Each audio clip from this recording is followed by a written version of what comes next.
Hello everyone, welcome back to my channel. I'm in such a good mood today. It's been a great week so far, so I am so excited to be back recording, back active on YouTube. To my current subscribers, I want to thank you all for still supporting me even though I'm inconsistent. And to my new subscribers, welcome. I think that one of my shorts went viral or something, but I got a lot of people who subscribed in the past week, so thank you all so much. So in today's video, I'm going to be giving you my 3-month entrepreneurship update. I really would like to do this every 3 months just so I can track my journey and so that you all can know how things are looking, what's been going on. I will go ahead and give you a heads up. If you have watched my previous video with my 6-month update, it will sound like I'm repeating myself in the beginning, but what I want to do is really go into detail about my multiple streams of income. After that, I will be getting into my experience so far and then just some tips from a newbie, okay? Let me repeat. Tips from a newbie. So I'm not an expert, I'm not a professional at this, I'm very new, as you all know, but I do have a few recommendations if you are looking to start a business next year. I know we all have goals for the new year, so I'm gonna share what I know. All right, before we get into it, let me know in the comments what are some of your ventures or what are some ventures you're thinking about getting into. Also give this video a thumbs up if it helps, and let's get started. So number one, let's start off with the obvious venture, which is YouTube. I'm not gonna deep dive into this too much, but I do want to talk about ways you can make money from YouTube. With YouTube, there's a bunch of different ways for you to make income, starting with AdSense. With AdSense, that is the money that you make from YouTube when you place ads on your video. How you get paid depends on the topic of that video, how many ads you place on that video, if it's skippable, non-skippable, all of that. So I make the most money on YouTube from AdSense alone. Another way to make money on YouTube is through sponsorships. Now with sponsorships, you're gonna get a lot of companies that reach out to you asking for you to do a product review, asking for you to talk about their company or mention their company in your video, wear their merchandise, etc. I will say that that's how a lot of YouTubers make the most amount of money. So with sponsorships, once they approve your video, they usually send you a check. Like I say, that is a great way to make money on YouTube. I don't push sponsorships like that, but it is a great way to make money. And then another way is through affiliate links. Affiliate links are things that you leave in the description box of your video. It could be a product or a website, an app, anything. When people use it, you'll get paid from them clicking that link.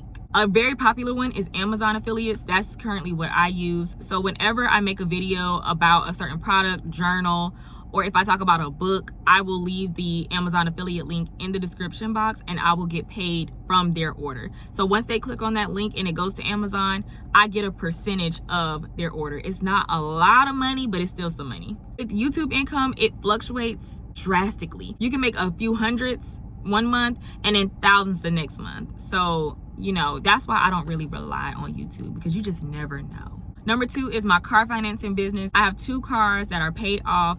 They are being financed through me. What I'm doing is playing the bank, right? I consider this income stream passive because I don't do anything. They have the cars. Unless there's like a maintenance issue, I don't do anything. I make $400 a month from this venture. A lot of people would say that maybe $400 a month isn't a lot, but there's a lot you could do with $400 a month for sure. Venture number 3, which is the one y'all really care about, is the Turo car rental business. I will say and be honest, I have had a lot of help. I have a mentor that really does everything for me, which is why I don't really like talking about it much, because I don't do much of anything. The cars that I bought for this business, I have not seen because he has rented all of them out for me. Now I do use Turo. Turo is a great way to get started. I put one of my cars on there and got a booking within 30 to 45 minutes. Turo is very popular. The thing I don't like about Turo is the fact that you have to be very competitive because there's a lot of people hosting their cars on that site. That means you have to price down a lot. That's why a lot of people who are on Turo, they end up starting their own rental car companies. I see why now. If you're not familiar with Turo, the best way I can describe it is Airbnb for your car. I'm not gonna go into much detail about the private rentals, but let's talk about Turo real quick. So with Turo, a question I get often is what kind of car should I buy? You really have to do your own due diligence because it depends on the area that you're in. Another question that I get often is it illegal? Read the contract. If there's anything that says you're not allowed to use a car for business, then you will be violating your contract. You could potentially get your car repossessed. So far, the most familiar banks that I've heard about is Ally and Bank of America. I'm not 100%, like I say, do your research, but those are the only 2 that I've heard about. And I heard that it was only Ally if you have the car under your personal name. So that's another thing, getting cars in your business name versus your personal. It's a lot. I would highly recommend, if you are looking to do this business, buy a course. It is worth the investment. You won't make as many mistakes. Another question I get often is, what if they wreck your car? Now with that, you have to have the proper insurance. Your personal insurance will not cover another driver, right? You have to have commercial policies. Where to find it, I don't want to recommend anything. Like I say, I'm new. I don't know how their claims process works or anything, so I'm just trying a company now, but we'll see how it goes. However, if you use Turo, then you're fine. They give you coverage. But if you decide to do something private, that's why I say you really want to do your research. You can't just get a car in your personal name and rent it out to people on Facebook Marketplace or something. You want to make sure you do it the right way. Now, as far as the insurance on Turo, the more coverage, the more money Turo gets, if that makes sense. You just have to review which plan works for you. For me, I do the 90-10 because I have my own commercial insurance, so I'm not really worried about processing claims through Turo. When it comes to vetting your renters, look at the reviews. If they don't have any reviews, you're taking a risk, okay? You never really know, but I do look at the reviews. My first experience with Turo was amazing. The woman who rented my car, she left it spotless. It didn't even look like she drove the car. However, I've had 2 major incidents where my car was stolen. I'm not gonna say it was stolen, but she held the car hostage. So with this one customer, quick story time. We were supposed to meet, right, at 10 o'clock in the morning. 10:15 goes by, 10:30 goes by. I call her, no answer.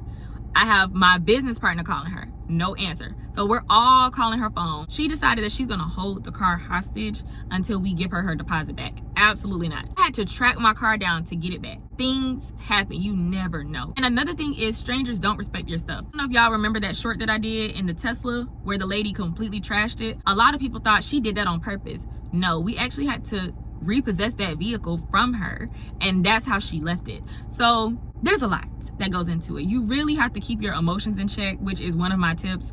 Do not be too emotional.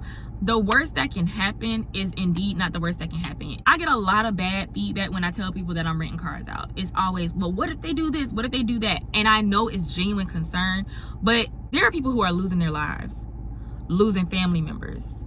There are people who just got a bad diagnosis for their health. These are things. Seriously, I don't look at it like that. It's just stuff. It can be replaced easily. You know what I'm saying?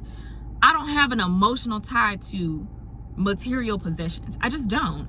So when people say, but what about this? What about that? Or that's dumb. You're stupid for doing this. It's stuff.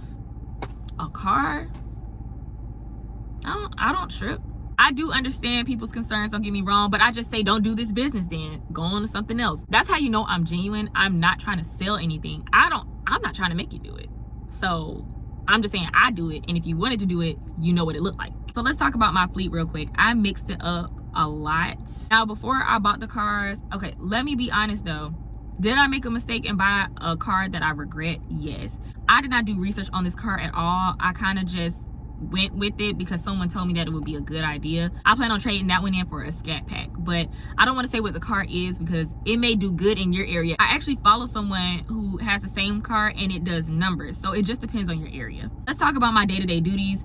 There is no day-to-day. I really don't do anything. All my cars are gone. All my cars are gone for at least 30 days right now. So let's say when I do have to do stuff on Turo, you can automate messages, but you still want to see if they have any questions. So, you know, you got to do your customer service. Also deliver cars. Now, I highly recommend when it comes to delivering cars, have help. Right now, I do have people that I can call on if I need to transport a car to somewhere and I'm busy. If you don't have someone that can take you or follow you to your drop-offs, then you definitely need to have Uber or Lyft. Make sure that you connect those to your business cards. That is an expense for your business, by the way. Another thing is maintenance on the vehicles. If the car has issues, which that does happen, oil changes, things of that nature. And then also just sanitizing the vehicle. Okay, so I sanitize it 2 times. Right before I give them the key, I wipe everything down, everything that could be touched, just to make sure that they're safe. You know what I mean? And then when I get the car back, I wipe it down again because germs, right? So you want to make sure you be safe.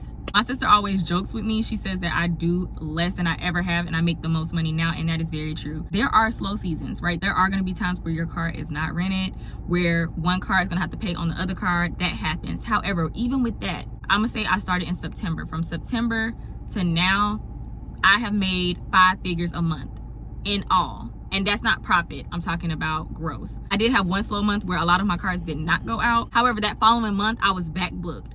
So with that, in all, I've made 5 figures a month with this business. Why am I not excited about it? I just still can't believe it.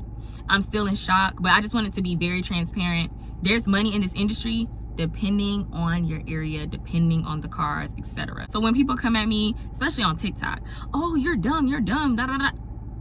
I don't care.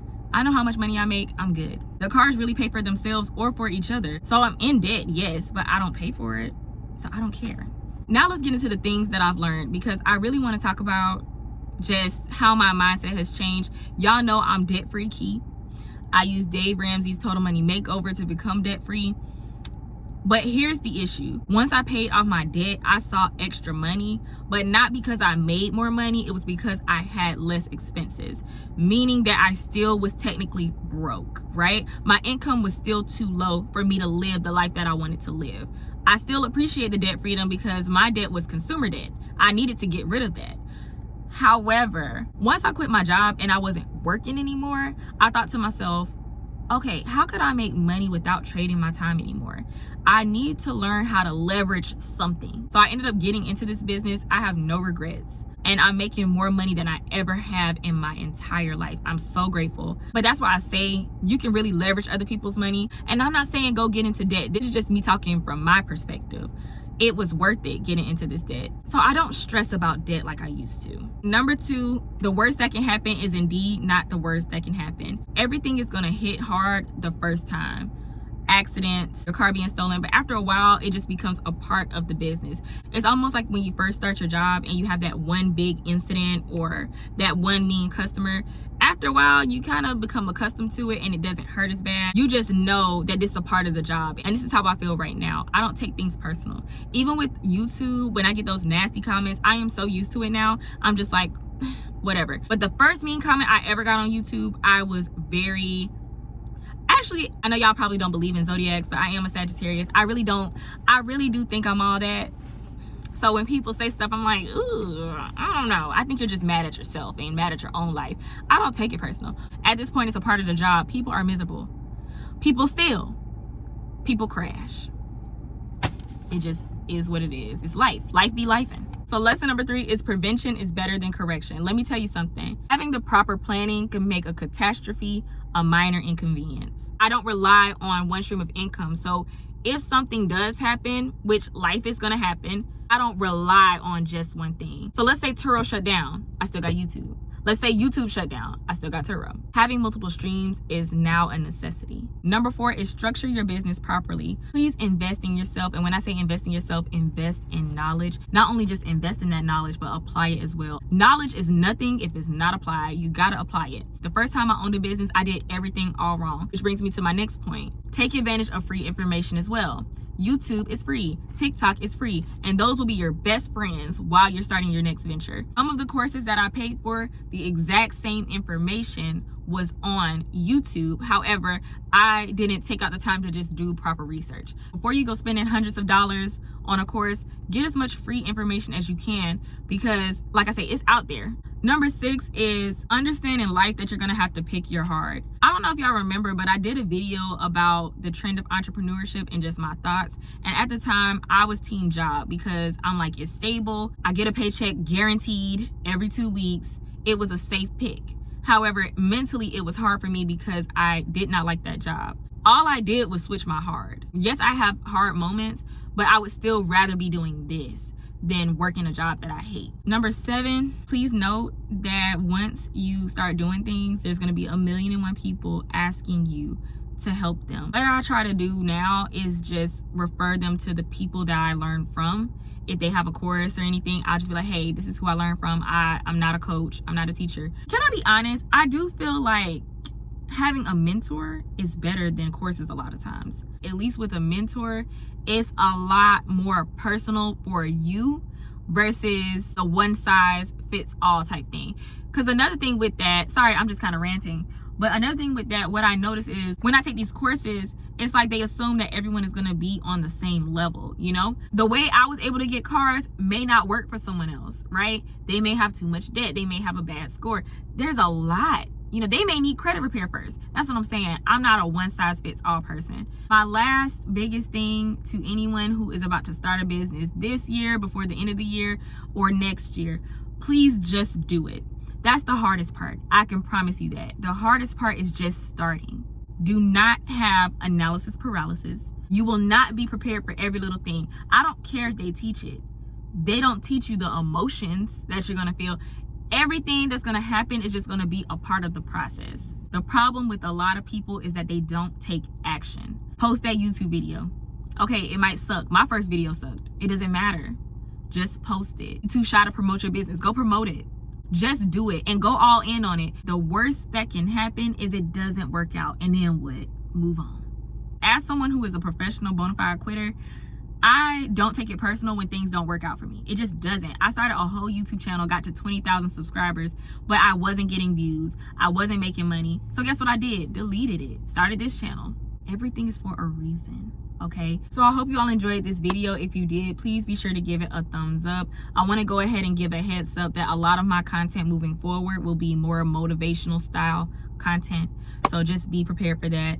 I hope you all have a great day, and I will see you all in the next video.